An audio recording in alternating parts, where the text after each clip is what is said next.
19h45 à la télévision Labari. Monsieur, dames, bonsoir et bienvenue à cette nouvelle session d'information du samedi 24 novembre 2018.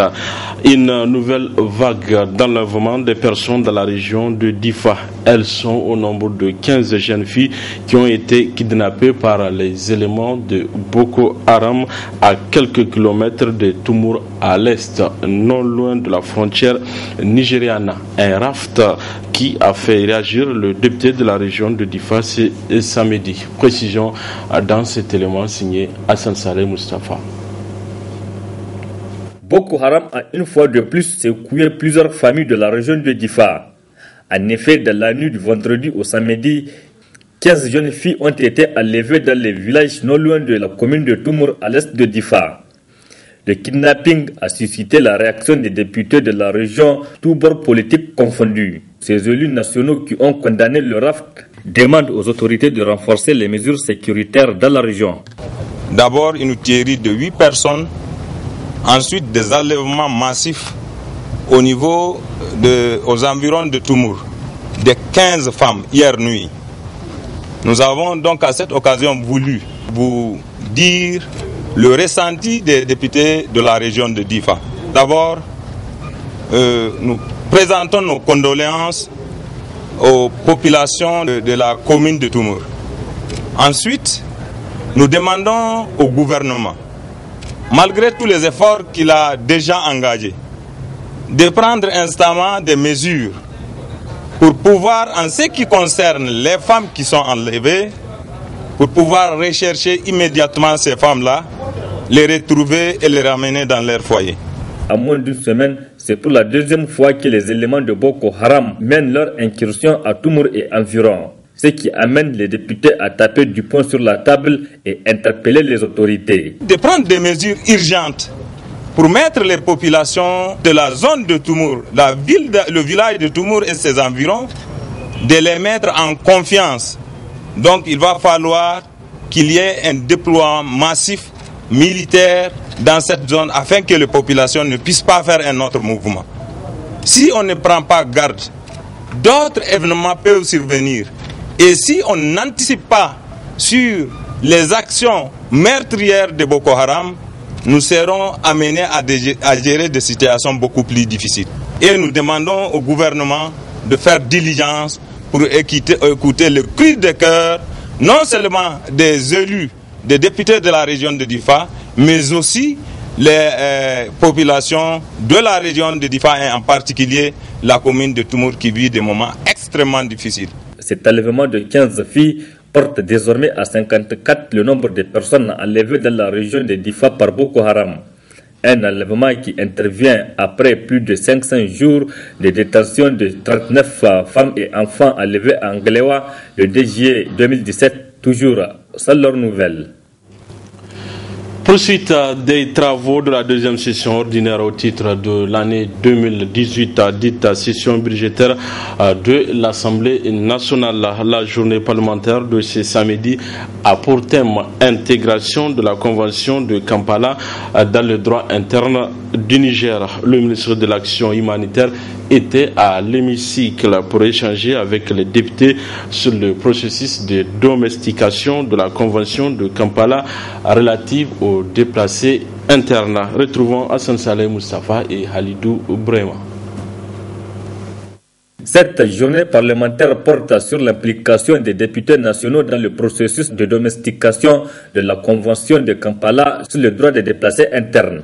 Objectif, édifier les élus nationaux en prélude à l'examen de la loi sur les personnes déplacées internes au Niger, initiée par le ministère de l'Action humanitaire et de la gestion des catastrophes. La première obligation, donc pour le Niger qui a déjà ratifié, la première obligation, c'est incorporer les obligations de la Convention dans leurs droits internes par la promulgation ou l'amendement de la législation pertinente relative à la protection et à l'assistance des personnes déplacées en conformité avec leurs obligations en vertu du droit international. La deuxième obligation, c'est d'adopter toute autre mesure politique et stratégique nationale appropriée relatives au déplacement interne, en tenant compte des besoins des communautés d'accueil. Et la troisième obligation, c'est de procurer autant que possible des fonds nécessaires pour la protection et l'assistance aux personnes déplacées internes, sans préjudice de la réception de l'aide internationale. Au vu de la situation peu reluisante des déplacés internes au Niger, l'adoption de cette loi serait d'une importance capitale. Vous devez donc de soutenir avec force toute initiative normative à même de renforcer le cadre politique et juridique, ainsi que la mise en œuvre des stratégies nationales en vue d'assurer l'assistance nécessaire aux personnes déplacées à l'intérieur de notre pays. Chers députés, c'est donc dans ce cadre qu'il vous sera soumis très bientôt pour adoption un projet de loi relatif à la domestication de la Convention de Kampala sur les déplacements internes en Afrique, convention à laquelle notre pays a déjà souscrit. Le quatrième vice-président de l'Assemblée nationale qui préside les travaux se réjouit de cette initiative. La rencontre de ce matin s'inscrit dans la droite ligne de cette approche inclusive et participative afin de partager le plus largement possible les travaux ainsi produits par le comité directeur dont l'importance pour notre pays est encore d'actualité, à raison des préoccupations sécuritaires engendrant depuis déjà quelques années des déplacements massifs de population dans les zones exposées à l'insécurité et au conflit. Il s'agit en effet, pour nous, honorables députés, à travers cet exercice de partage, d'enrichir notre architecture humanitaire. Selon l'initiateur, le ministère de l'Action humanitaire, en 2018, 174 000 personnes déplacées ont été recensées du fait de l'insécurité, la sécheresse, les inondations ou encore le conflit communautaire. Ces débats sur un sujet très sensible ont eu lieu dans une salle quasi vide. Les représentants du peuple sont dans leur écrasante majorité absents dans l'hémicycle.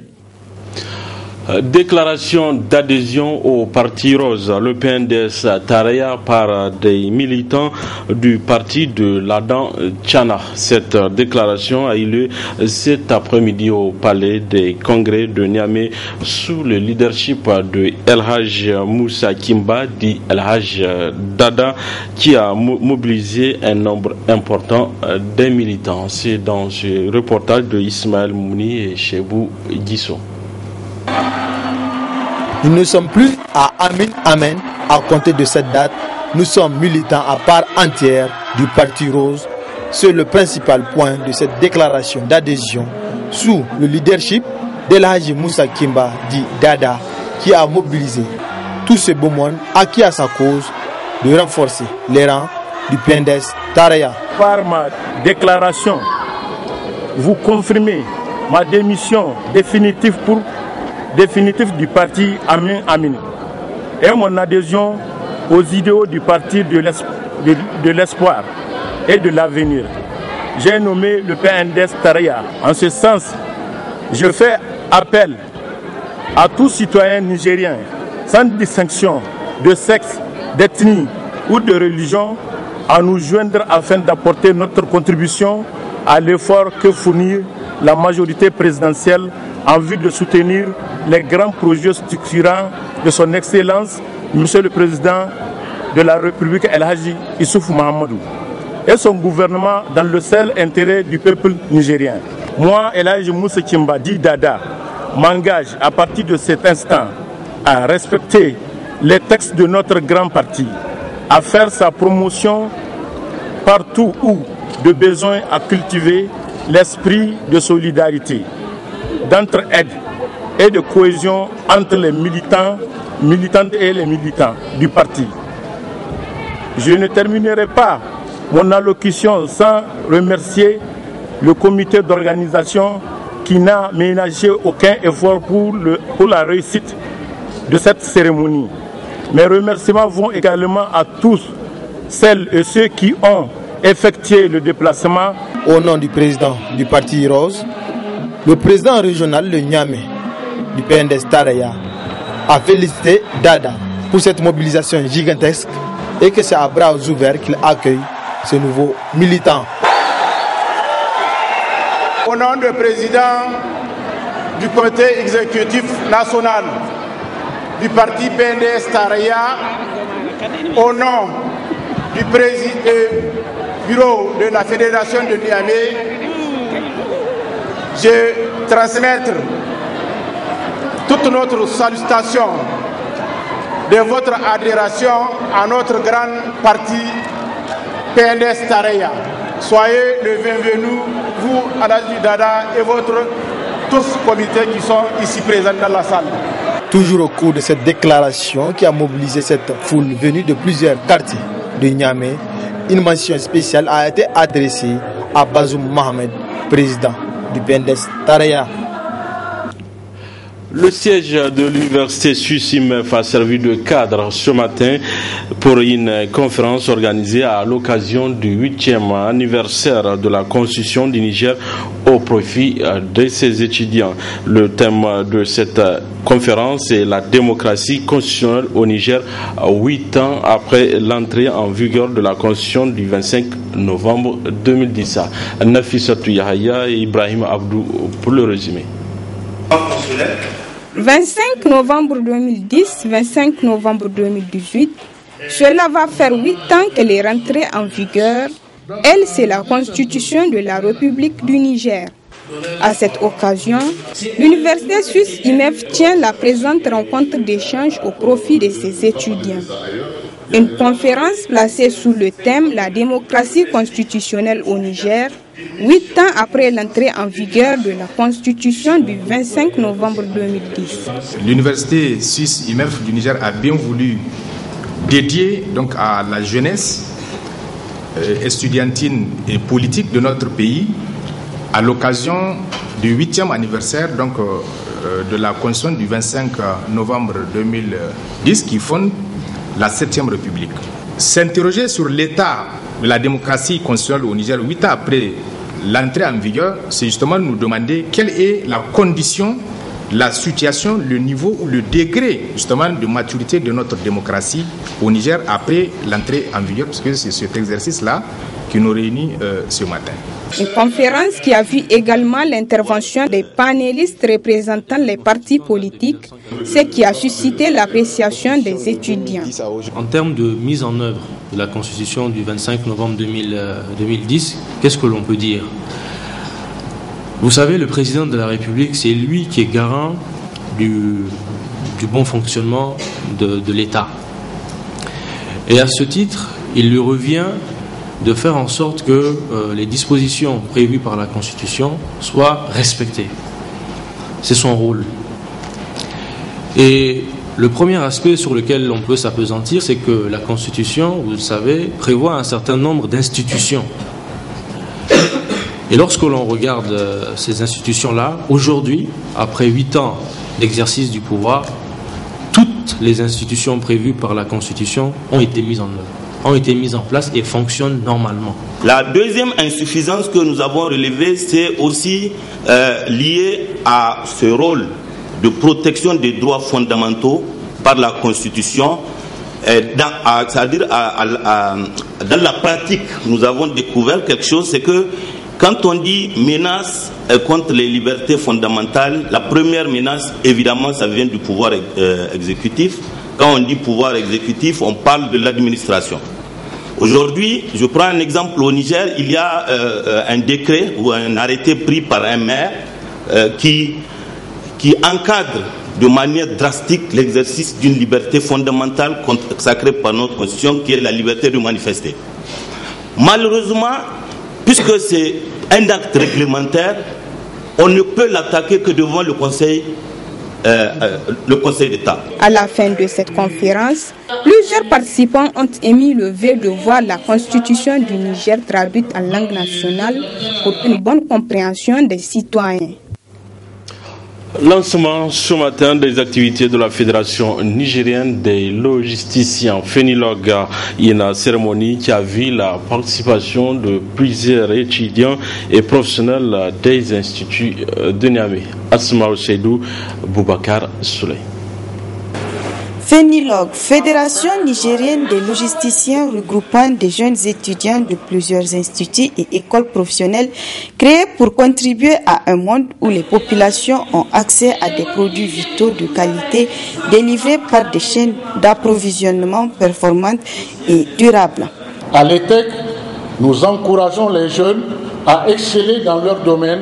C'est pourquoi je n'ai pas hésité un instant à soutenir cette initiative qui représente pour moi une incroyable innovation qui permettra non seulement de promouvoir l'excellence dans les secteurs vitaux au Niger, mais aussi et surtout d'aider les étudiants que nous formons dans leur projet de fin d'études. Présent à cette cérémonie, le directeur exécutif de la toute nouvelle structure donne les objectifs visés à travers la création de cette fédération. Cette fédération a pour vocation de devenir un centre national de recherche en logistique qui envisage un monde où les populations ont accès à des produits vitaux délivrés par des chaînes d'approvisionnement performantes et durables et gérés par des professionnels compétents, engagés et connectés.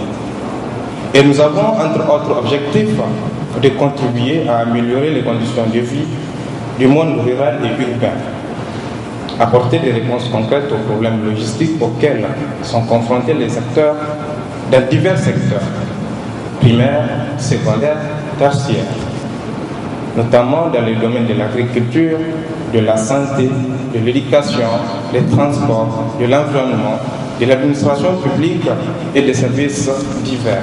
Le directeur des jeunes entrepreneurs a au passage salué et encouragé l'initiative de la création d'une telle fédération. Le représentant du gouverneur, quant à lui, n'a pas manqué, au nom du gouverneur, de prendre l'engagement à soutenir ces jeunes dans cette perspective. En effet, c'est sa connaissance et sa maîtrise de la logistique qui va déterminer sa performance. Acheter, transporter, emmagasiner, distribuer, telles sont les actions clés de la logistique, devenues aujourd'hui supply chain management ou gestion de la chaîne logistique, à raison des intervenants en logistique devenus plus dispersés, plus nombreux. Toutes ces actions sont posées bien sûr avec le souci permanent du contrôle de la qualité, de la gestion de la sécurité et surtout dans le respect des normes environnementales. Cette jeune structure créée par des jeunes rêve déjà grand. Et cela est la preuve tangible que notre jeunesse est bien consciente des enjeux du monde actuel et du futur. Et je ne peux que vous féliciter et vous encourager tout en vous assurant que je suis ouvert, que nous sommes ouverts au gouvernorat et nous sommes prêts à vous apporter notre modeste contribution au développement de votre association. Des poèmes et sketchs étaient au rendez-vous de cette cérémonie, immortalisés par une photo de famille. Ouvert le 20 novembre dernier, le Salon national de l'entrepreneuriat féminin a pris fin cet après-midi. Aussi, conformément à son agenda, l'association Vigériel a organisé ce matin à la Chambre de commerce de Niamey une formation destinée au personnel féminin de la scène. Le résumé avec Adam Soumana et Sadou Doumi. Le personnel féminin de la Société d'exploitation des eaux du Niger se retrouve par la présente rencontre à travers ce cadre qui se veut celui du renforcement de leurs capacités. Une séance de formation initiée par l'association nigérienne dans le cadre de la deuxième édition du Salon national de l'entrepreneuriat féminin à l'attention de la gente féminine d'un de ses plus grands partenaires. Il est vraiment important et nécessaire de booster la confiance en soi, la capacité des femmes à travailler non seulement en l'équipe mais aussi individuellement pour pouvoir contribuer efficacement au développement de notre pays. Donc c'est pour ça qu'on est en train de faire cette formation-là aux femmes de la scène pour qu'elles puissent collaborer ensemble en vue de développer non seulement leurs capacités personnelles mais aussi développer leurs compétences. HSN est vraiment un partenaire clé. C'est un partenaire qui nous soutient depuis l'année passée lors de la première édition du Salon national de l'entrepreneuriat féminin et qui nous réitère son engagement pour cette deuxième édition du Salon. Je profite en fait de votre antenne pour remercier le directeur général de la scène, M. Matillon, de faire confiance en Nigériel, d'avoir choisi de nous soutenir, de depuis l'année passée, et aussi tous ses collaborateurs. C'est grâce à eux que ce salon a lieu et c'est grâce à eux que nous pouvons vraiment réaliser nos rêves et tout ce qu'on est en train de faire aujourd'hui pour les femmes. Abondant dans le même sens, une des responsables de la CIN n'a pas manqué de louer cette initiative. Cette initiative, elle est très belle. Cette formation, ça concerne le développement personnel. Et je pense que c'est vraiment nécessaire. J'en suis convaincue même que c'est nécessaire qu'au sein d'une société, que les femmes, là c'est des femmes qui sont concernées, qu'elles prennent conscience de leurs valeurs au sein de la scène et qu'elles comprennent ce qu'elles pourraient ajouter afin de rendre la société plus performante en fait. Nous espérons que vraiment les femmes de la scène seront beaucoup plus soudées entre elles et qu'il y aurait plus de synergie dans les efforts à fournir afin de faire émerger la société.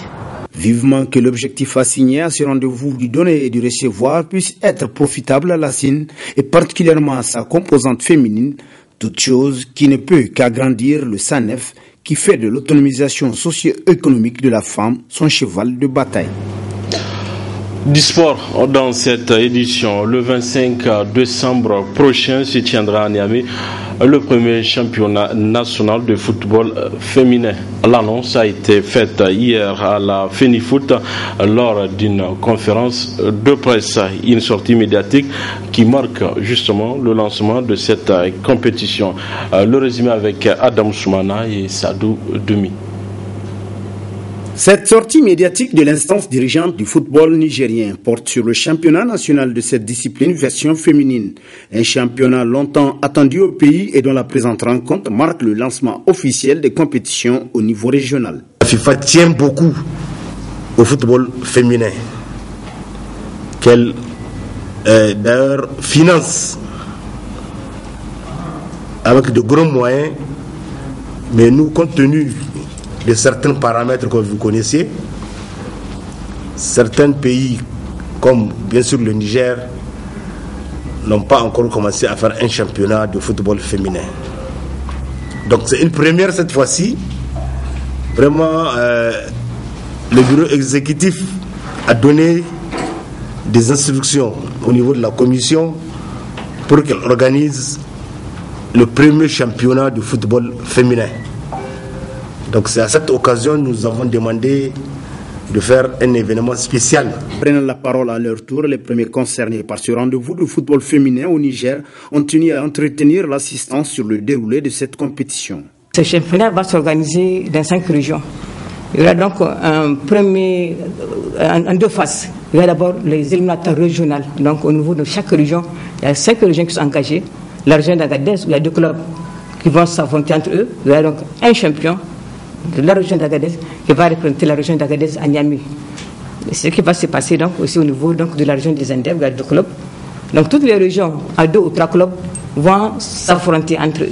Ils vont dégager une équipe qui va venir donc représenter leur région donc au niveau de Niamey. À partir de tournois organisés par la direction technique à l'intérieur, on a pu cibler énormément d'équipes. Et c'est avec ces équipes qu'aujourd'hui, au bout de 3 ans de mini-tournois de compétition, on peut engager un championnat national avec les équipes présentes pour pouvoir progresser dorénavant. Nous pensons que ce premier championnat va permettre aux autres équipes qui ne sont pas au même niveau, parce qu'il y a des équipes qu'on n'a pas invitées, parce qu'elles sont très jeunes, elles n'ont pas encore la maturité nécessaire pour être des seniors, parce que là c'est un championnat senior. Moi, ma satisfaction, c'est qu'aujourd'hui, nous passons de l'animation vers la compétition. Nous passons de l'animation que nous avons fait au niveau de la direction technique vers la compétition qui va être organisée par la commission de compétition de la Fédération nationale de football. Gageons que ce premier championnat national de football féminin qui se tiendra le 25 décembre prochain soit d'une réussite totale au grand bonheur du football nigérien. Voilà, messieurs, dames, c'est tout pour ce 19h45 de la télévision Labari. Merci à vous de l'avoir suivi. Au revoir.